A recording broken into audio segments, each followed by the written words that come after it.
नमस्कार दोस्तों, पीसीएस गुरुजी में आपका स्वागत है। दोस्तों 24 अक्टूबर को आपका पेपर है, यूपी पीसीएस प्री का पेपर है और स्टूडेंट बहुत कंफ्यूज हो रहे हैं। उनको ये समझ में नहीं आ रहा है कि कितने क्वेश्चंस अटेम्प्ट किए जाएं। लगातार मुझे फ़ोन आ रहे हैं, मैसेज आ रहे हैं कि सर चूँकि नेगेटिव मार्किंग आ गई है, कितने क्वेश्चंस को फोकस किया जाए जिससे कि क्वेश्चंस नेगेटिव होके सही रेशो पे निकल आए और हमारा प्री निकल जाए। 2018 के बाद से जब से नेगेटिव मार्किंग आई है तब से ज़्यादा दिक्कतें आना शुरू हुई हैं। दोस्तों इसको हम इस तरह समझते हैं कि लगभग 150 सवाल आपके एग्जाम में आते हैं, ठीक है। अब जो एग्जाम है आपका पीसीएस प्री का एग्जाम है वो 3 हिस्सों में डिवाइड है, इजी, मीडियम और हार्ड। मेरा जो अनुभव रहा है वो ये करता है कि कम से कम 25 से 35 सवाल ऐसे होंगे जो कि आपके हार्ड कैटेगरी में आएंगे। अब कोई चीज़ हार्ड है, मुश्किल है या आसान है, वो वैसे तो बड़ा व्यक्तिगत मामला है क्योंकि हर स्टूडेंट की प्रिपरेशन अपनी अलग होती है, सबका अपना पढ़ने का तरीका, समझने का तरीका अलग होता है। लेकिन अगर एक ब्रॉडली देखा जाए और एक मोटा समझा जाए तो कोई भी ऐसी चीज़ जो कि आपके स्टैंडर्ड जो किताब पढ़ रहे हैं उससे थोड़ा ज़्यादा गहराई में जा रही है या एक स्टेप आगे लेके जा रही है, उसको मैं हार्ड की कैटेगरी में डाल देता हूँ मैं। यानी कि लेट्स सपोज आप परीक्षा वाणी पढ़ रहे हैं, लेकिन वो किताब परीक्षा वाणी में कंटेंट ना होकर किसी दूसरी और स्टैंडर्ड किताब में है जो कि पीसीएस में चलती नहीं है, ठीक है, आईएएस में चलती है, वहाँ सवाल आया है तो मैं उसको हार्ड की कैटेगरी में मान लूँगा मैं। तो ऐसी चीज़ें जो यूजुअल नहीं है, ऐसी चीज़ें जिसको पढ़ने के लिए ज़्यादा समय लग रहा है, उन सबको मैं हार्ड में मान रहा हूं मैं।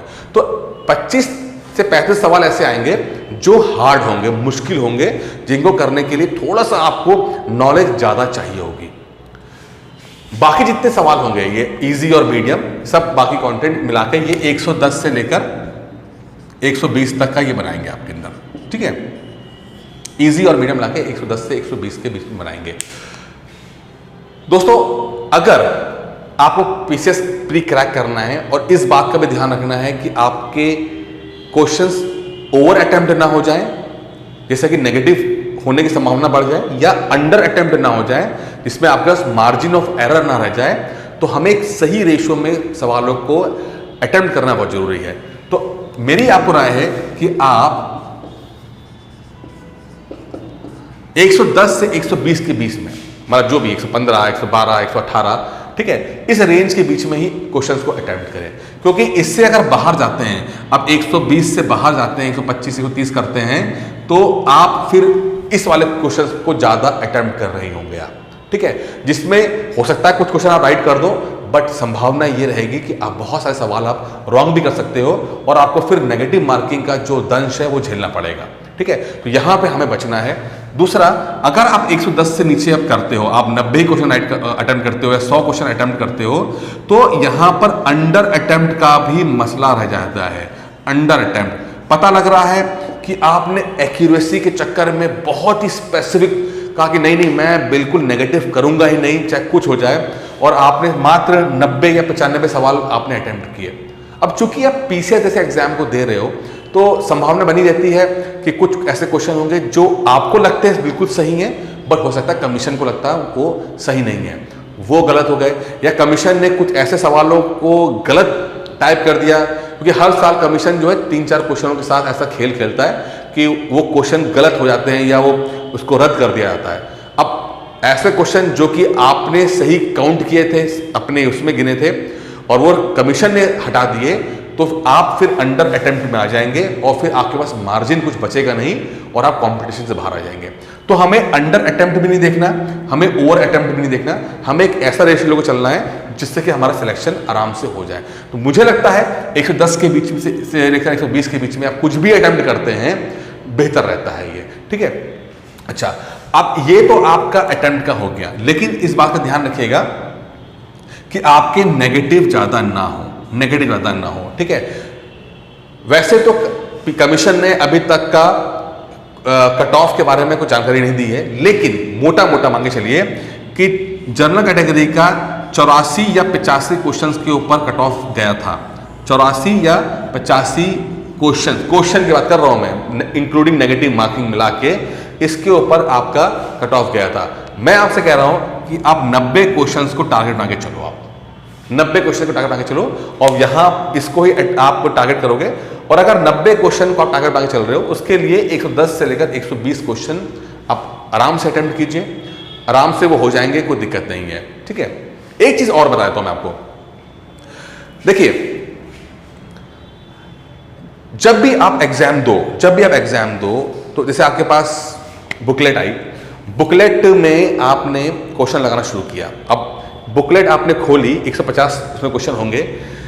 आप फर्स्ट रीड मारो, आप रीड मतलब पहले उसमें आप गो थ्रू करोगे, तो जो आपको बिल्कुल 100% क्वेश्चन आपको आते होंगे, बिल्कुल 100% क्वेश्चन आते होंगे, आप उसको टिक करते ले जाओ।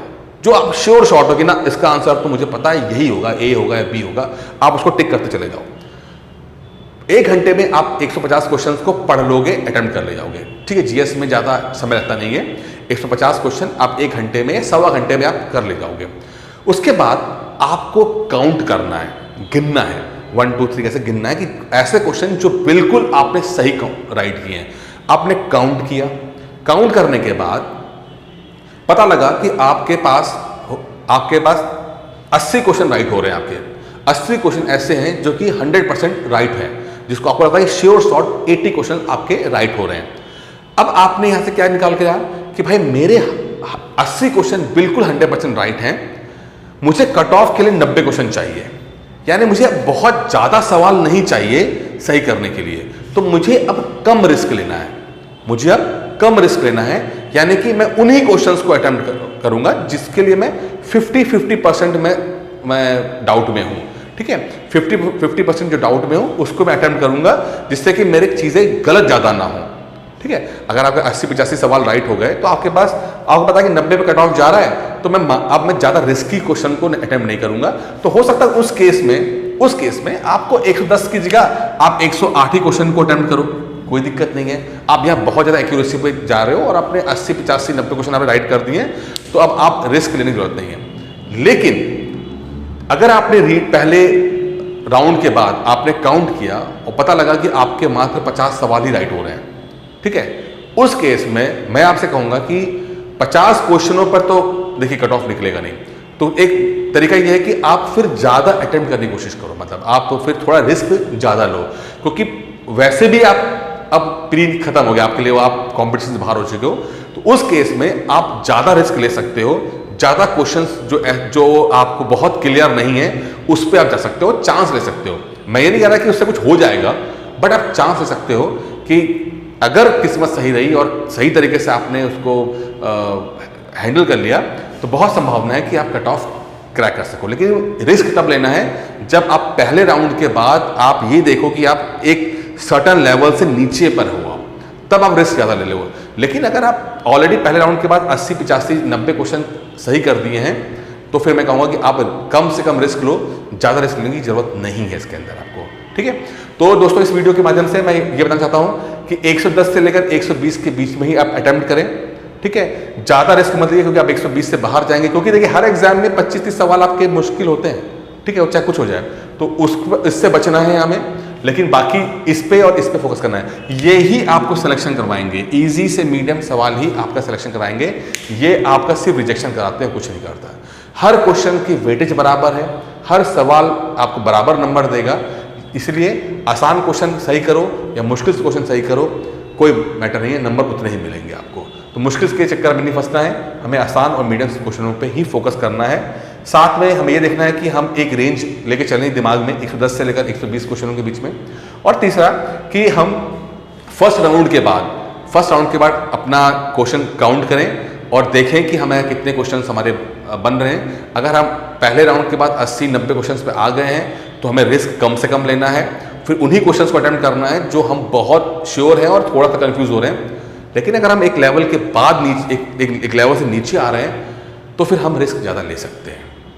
बाकी कोई समस्या हो, कोई दिक्कत हो, मैंने डिस्क्रिप्शन बॉक्स में नंबर दे रखा है अपना, मुझे आप वहाँ से नंबर लेके कॉल कर सकते हैं। कोई समस्या हो गया मुझे कॉल कीजिए, मुझसे बात कीजिए। कमेंट बॉक्स में मुझे अपना प्रॉब्लम डाल सकते हैं, आपकी प्रॉब्लम को हैंडल किया जाएगा। बाकी दोस्तों इस वीडियो में अगर आपको पसंद आया तो वीडियो को लाइक कर सकते हैं, शेयर कर सकते हैं और चैनल को सब्सक्राइब कर सकते हैं। थैंक यू दोस्तों।